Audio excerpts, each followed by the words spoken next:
Yo, yo, yo, what's up, comic book reading universe?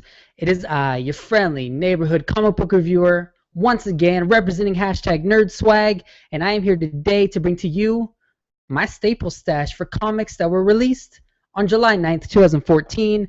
Now, I'm doing a live video once again. I said I wouldn't know if I would do this, but I'm going to try to see if this works this week.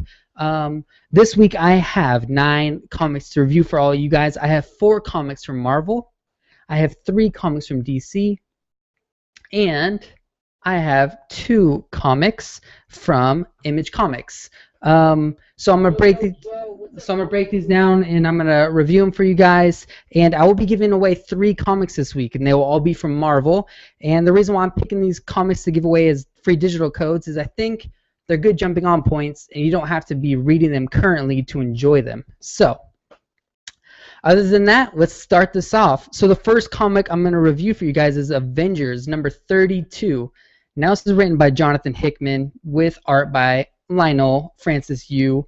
And what's going on with the Avengers right now with the Original Sin tie-in, the big event Original Sin, is the Avengers are being displaced in time, and they're launching farther and farther in time every single issue. So where this issue picks up is the Avengers are 5,000 years into the future, and right now the only ones that have made it this far is Captain America, Black Widow, and Starbrand. So they show up 5,000 years in the future, and they're on a planet that looks like it's kind of prehistoric. So we got this prehistoric planet that they end up showing up on, and they end up meeting Reed Richards and Sue Storm's son right here. They end up meeting him, and what's weird is they're 5,000 years in the future, and we have Reed Richards' son alive, which doesn't make sense at all. And really, Captain America, this whole issue is trying to figure out really when in time are they, and how is this guy even here? So we know Captain America had the time gem from the Infinity Gauntlet, and if you didn't know, that's pretty cool. Captain America and a few others had 1 gem each of the Infinity Gauntlet. Well, the Avengers were messing around with space and time, the space-time continuum, and this has messed up so many comics and events for Marvel right now because everything's getting displaced. I'll be reviewing Spider-Man 2099 here in a minute, but now he's in current time and stuff is jacked up basically. So Captain America is trying to figure out what's going on, and they figure out towards the middle of the book is that there's an Avengers world here in the future, and that stuff that's happening in the Avengers' current time drastically affects the future. And like I said, Captain America just wants to get down to the bottom of all of that. He finds out that he does end up fighting.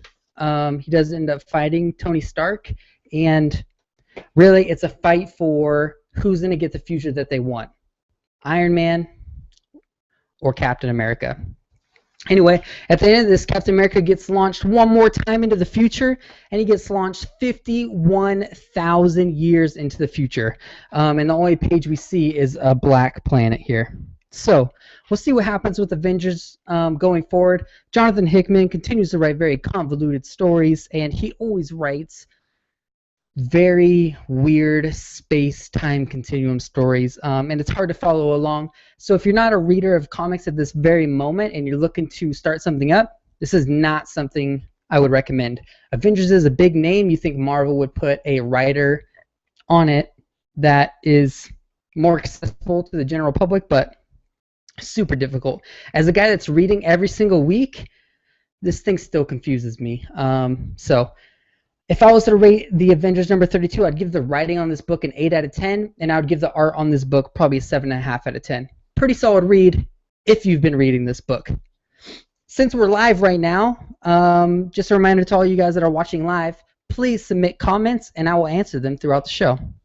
Alright, so next up, we have Original Sin, Thor and Loki, the 10th Realm. This is issue number 1. This is yet again another Original Sin tie-in. And who's on this book is we have Jason Aaron and Al Ewing. So those are both writers. Jason Aaron is writing Thor God of Thunder, and Al Ewing is writing Loki, Agent of Asgard. And they're working together on a Thor and Loki story that unveils that there's a 10th realm. We've always thought there was 9, and we find out in Original Sin when the orb released secrets to everybody, that Thor found out there was a 10th realm. And he also found out there's a different member in his family. So what Thor does is he flies as fast as he can to his mom. Here's Thor flying. He flies to his mom to ask her about this 10th realm. So here's one of the problems I have with this book. We have an artist here, the guy the guy who's also on Agent of Asgard, Lee Garbett. He's doing the art on this book, and I don't like the feel of this book. With there being a 10th realm, it kind of feels pretty important, and the art is more playful and cartoony. But you can get past it a little bit. It's just not fantastic art, and Jason Aaron is a part of this, but he's really he just helps on the plot. He's not scripting the book. So if you've been reading Thor God of Thunder, Al Ewing's voice for Thor is nowhere near how good Jason Aaron's voice for Thor is, and he's a little more corny, I guess, in this. Anyways, Thor confronts his mom, basically like, hey, like, is there a 10th realm? Do I have a sister? And his mom basically says, yes, there was a 10th realm. A long, long time ago, there was a war that closed it off from the other realms, and you did have a sister, but I watched her die. And Thor's like, no, I know she's alive. The Watcher's Eye told me. Anyway, he doesn't believe that his sister's dead, so he goes to find Loki so they can go together to break open the 10th realm so he can go in there and find his sister. Anyway, if I was to rate this book, I'd probably give the writing on this a 7 out of 10. That's not usually what I think I would be rating a Thor and Loki book, especially with two pretty good solo runs that are merging together.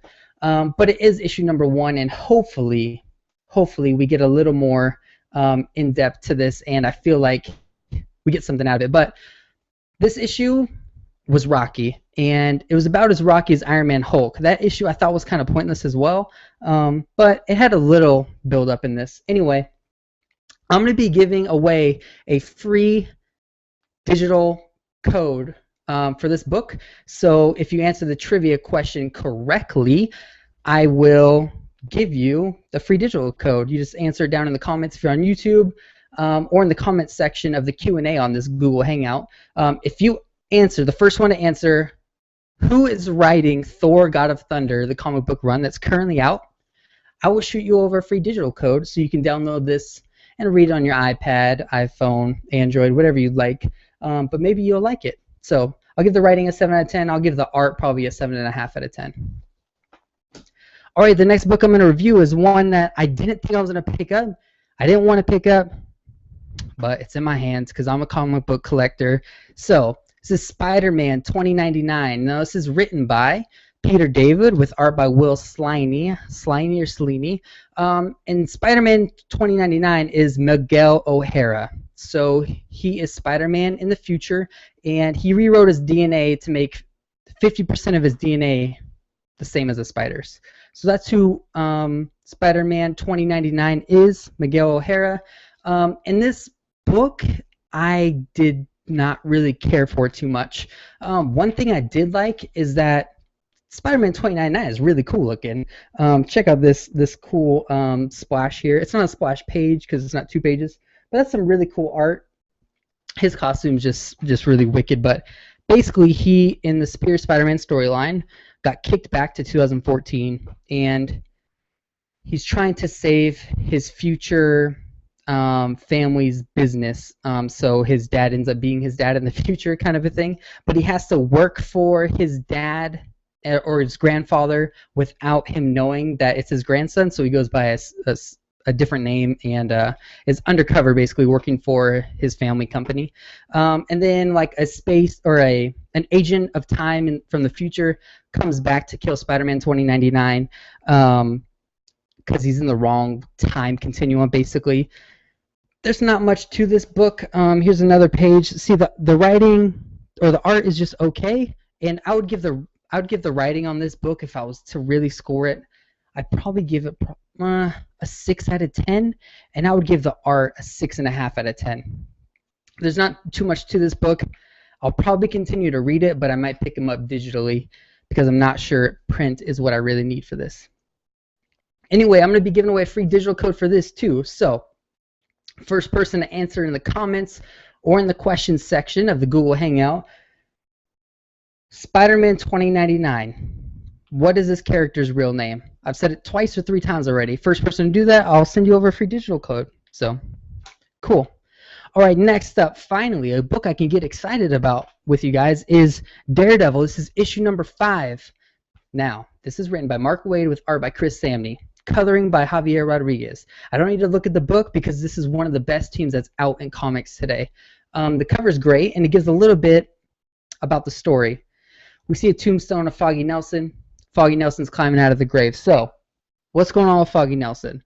Well, Foggy Nelson was Daredevil's partner, and they faked his death. And in this book is really the story of how they faked his death and why they faked Foggy Nelson's death. There's not too much into that. They get Ant-Man. He's in here in Foggy Nelson's blood cells, and he's trying to kill cancer, which is kind of a cool idea. But this is really an in-between book. The last story arc finished on issue number 4, and they're going to go into an Original Sin tie-in. So this is kind of a placeholder to tell us what happened with Foggy Nelson. The art on this book is pretty cool. I always like the pop art vibe that Chris Samney and Javier Rodriguez have. It's just really bright colors, not too much shading. It's just pretty cool. Anyway, this is a story of how they faked Foggy Nelson's death. I'd give the writing on this book a 8.5 out of 10, and I'd give the art on this book a 9 out of 10. Like I said, what's great about this is it's not in a current story arc. So you can read this as a standalone book, which is why I'm going to give this away for free as well as a digital comic. So first person to answer what Daredevil's profession is in real life, I will shoot you over a free digital code to download this to read on your iPad, iPhone, Android device, you know, whatever. Anyways, that's Daredevil number 5. All right, that's it from Marvel this week. So next, I'm going to jump over to DC. And I'm going to start with my most anticipated title of the week, and that is Detective Comics. This is issue number 33, and this is Detective Comics is Batman, really. And this is Icarus Part 4 out of 5, and this story arc is unbelievable. So where this starts off is where in issue number 32 at the very end, Batman confronts a bunch of guys in an aquarium and gets attacked by a giant squid. And it's just ridiculous. Anyways, this is where it picks up. The cops come. Batman, of course, escapes because that's what he does. And he finds some clues on kind of what the biker gang is trying to do with this Icarus drug. So story arc's called Icarus because that's the drug that people are using, and it's killing people. And it's kind of... well, it kills one of Bruce Wayne's friends, so that's why Batman has a huge tie to what this kind of stuff is. And there's a biker gang that he follows, and here's a biker gang confronting Bruce Wayne's friend who died, her daughter. There's a revelation here that the biker gang has a connection to the Aguilar family, and we really explore that in this issue of what that connection is. And then other than that, we have the police department interacting with Batman. They think Bruce Wayne is the main suspect for the Icarus drug, which is just hilarious because, well, he's freaking Batman. He's not selling drugs on the street. They don't know that. It's just that the drugs are coming on Wayne Enterprise containers and shipments. I don't want to give away too much because then I'd be giving away spoilers, but if you want to read the best Batman book on shelves, you start at the beginning of this Icarus storyline. It's just absolutely fantastic. Francis Manapul and Brian Buccellato just kill it. Look at this art. Look at Batman here. This is just really, really great art. And the writing is just as fantastic as the art we see in this book. I truly love everything about it. It's just, this is the second page of this book. Look at that. That is some amazing art. Best comic book on the shelves from DC, I think, and my favorite Batman book out right now. Anyway, at least this story arc. So I'd give the writing on Detective Comics, number 33, a 9 out of 10, and I would probably give the art a 9.5 out of 10. Doesn't get much better than this. All right, next up is a book that I've complained about for months, and now I'm starting to rave about, and that's Batman Eternal. This is issue number 14.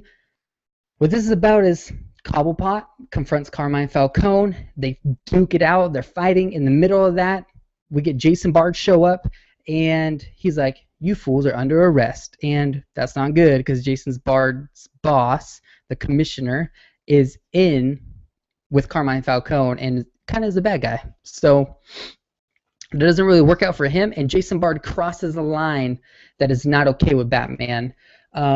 Commissioner Gordon and Jim Gordon and Batman always had a good relationship, and Jason Bard was kind of the replacement for Jim Gordon. But we're finding out he's not just Jim Gordon Jr. He does have a different perspective on things, and him and Batman might not see face or eye to eye in this story arc. Here's the art on this book. It's pretty good. Penguin looks lethal.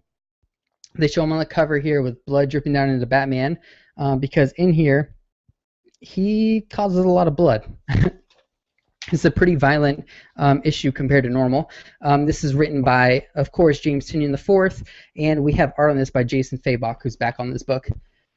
Anyway, there's a villain in here that's been introduced to the DC Universe just recently who makes an appearance on the last page. I won't give away who that is, but that's kind of cool, but really, I'm not interested at all. And in the back of this book, DC's been doing this a lot, has been doing some promos, and we get some promo art from Teen Titans.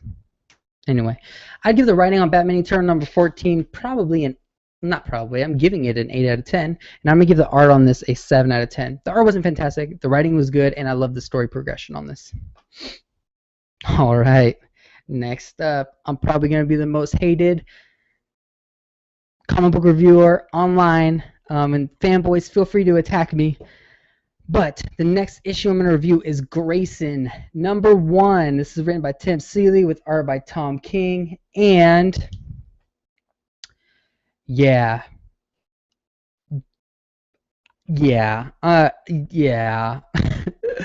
Oh man. Okay, so let's start off with this cover is absolutely terrible. It's just it's terrible. He's he's Dick Grayson. He's Grayson 007. He's not Nightwing anymore. He's like the Winter Soldier of DC now. He's now an undercover spy. I don't like the premise, and I open the book, first page, I'm like, okay, this is cool art, running down everybody or everything that Dick Grayson has been. I'm like, okay, I can do this. I can figure this out. And really, I didn't like it. I don't like the art on this. I just don't. I'm sorry to all the lovers out there of Grayson. I know Nightwing is like Deadpool in Marvel, right? He's just, for some reason, there's a huge attraction to him. But this isn't a Nightwing story, at least not right now. This is a really watered down Winter Soldier in DC Comics, and I could get a lot into this story, but I really don't care to do it. I'd give the writing on this book probably a 5 out of 10, and I'd give the art on this book a 6.5 out of 10. I wasn't feeling it. It felt very cheap, and I wasn't very interested. Anyway, if you want to tell me why I'm so wrong and how this is the best book of the week, I've seen websites reviewing this as like a 9 out of 10, a 9.5 out of 10. There's no character arc or story in this first issue. Dick Grayson seems super one-dimensional. All the characters seem one-dimensional at this point, and I'm just not interested at all. But if you want to tell me I'm wrong, feel free. I would love to hear it in the comments below. Just let me know. All right, that's it for DC. And next, I'm going to get into my Image comics for the week. The first book I'm going to review is Spread. Now, this is written by Justin Jordan with art by Kyle Stram. This is by Image Comics, so this is a creator-owned book. And what's cool about that is Justin Jordan and Kyle Stram, they own the rights to the Spread name, and they get full control over this book. Everything that happens, the art, there's no one telling them no or yes. They get full control. It's creator-owned. This book is absolutely fantastic. We get a guy who is living in a dystopian Earth, really, where there's a virus that's taking over the planet. It looks like this. And our main character here, who's on the front cover, I don't remember his name, so my apologies, I read this a few days ago. The main character here is immune to the virus, so he can go around freely without being infected and dying.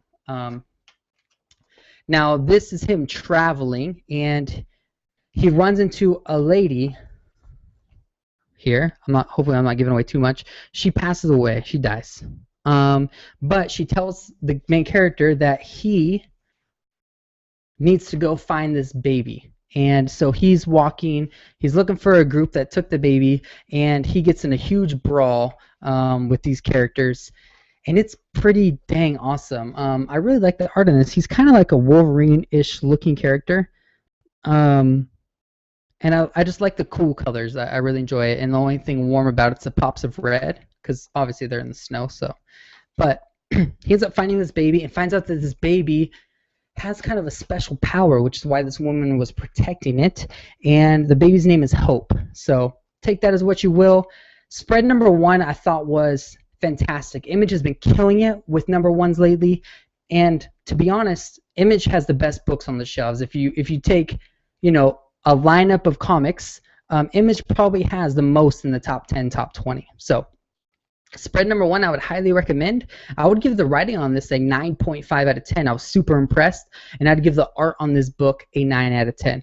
Really good. Go pick this book up. It is rated mature, of course, because of the blood, the violence, the swearing, and all that. But if you can get over some of that, I would highly recommend Spread. Fantastic book.